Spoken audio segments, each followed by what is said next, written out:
In this video, we're going to take a look at some basic function operations with two functions, f of x equals x minus 2 and g of x equals x squared minus x. Remember that f of x and g of x, just fancy ways to write y, but it does allow us to distinguish between which function is which.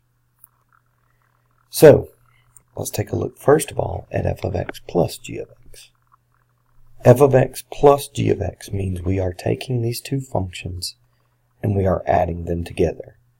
X minus 2 and x squared minus x. Remember, with addition, do not overcomplicate things. So our new function that we would get would just be adding our like terms together. Starting with our highest exponent of x squared, it does not have any like terms with it. But there's a 1x here and a negative 1x here. Those would cancel out, because x minus x would be 0. Then you have your negative 2. It also doesn't have any like terms. So the only like terms that you could add together are the x and the negative x to obtain your new function, h of x. Again, I'm not going to be real picky about if you write this new function signifier, this new function notation, but it does help you to realize what you're actually doing is creating a new function by adding two functions together. Remember, we also talked about heavily in this section, thinking about the domain of your new function, being that this original function, this linear one, and this quadratic, both you can plug in any number you want into. The domain for our new function also is going to be all real numbers.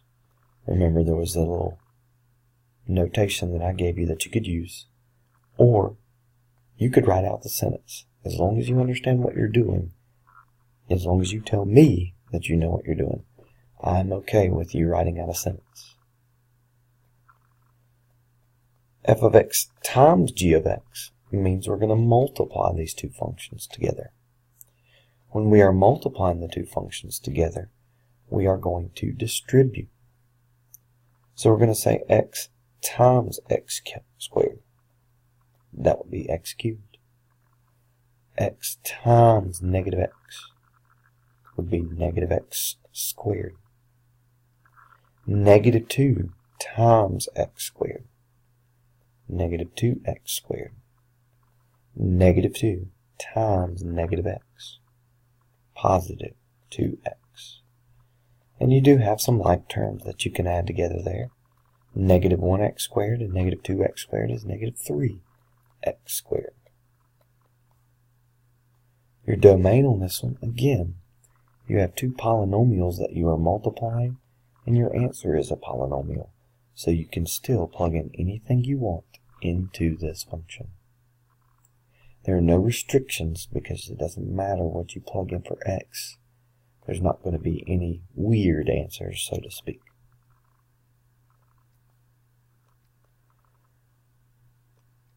The last one at the bottom here is g of f of x. G of f of x basically means the function f of x is going to be plugged into the x here and here in g of x. So, this one is going to be a little bit more complicated, because you are going to have to take the whole function f of x, x minus 2, and plug it in where you have x in this function. So instead of x squared, I'm going to plug in x minus 2 squared. Instead of x, I'm going to plug in x minus 2. So this does require me to do x minus 2 times x minus 2 and then subtract x minus 2 from that answer. Be careful. Don't overdo it here and start subtracting before you multiply. Make sure you multiply first. X times x is x squared. X times negative 2 is negative 2x. Negative 2 times x again is another negative 2x. And negative 2 times negative 2 is positive 4. Also, be careful here, you're subtracting this whole thing, so you're really going to distribute a negative here first before you collect like terms. So it'll be a minus x and a plus 2, and then you can collect your like terms. X squared will be first. Negative 2x and negative 2x is negative 4x. And negative 1x, that would be negative 5x. Again, that's negative 2 and negative 2 and negative 1. That's negative 5.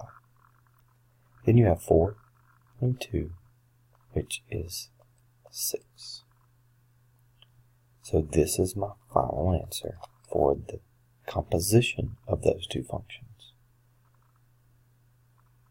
Again with this one, because it is a polynomial, x could be any real number.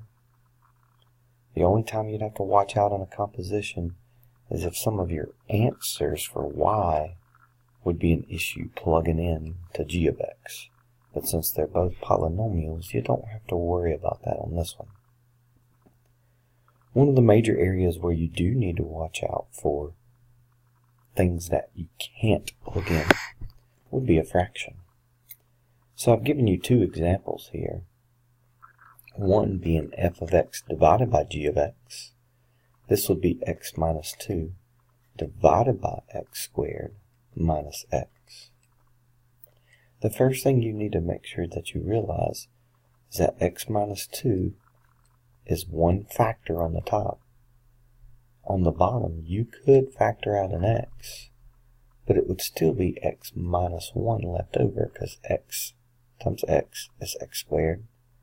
X times negative 1 is negative x. Remember, you're reversing it when you factor it. Notice that this factor on the top and the factor on the bottom are not the same. If they were, we could cancel them out. And we will look at those some later in the year, where you may have on the top of your fraction something like x plus 2 times x minus 3 after you factor it. Sorry about the pen there, guys. And then on the bottom you have x plus 2 that cancels out, and your answer is just x minus 3. The issue with this is still going to be the bottom part of this fraction is an issue when it comes to what you can actually plug in for x. Because we talked about the domain of these division problems causing an issue when you can't divide by 0. So that means the x on the bottom cannot be equal to 0, because that would make the whole bottom be 0.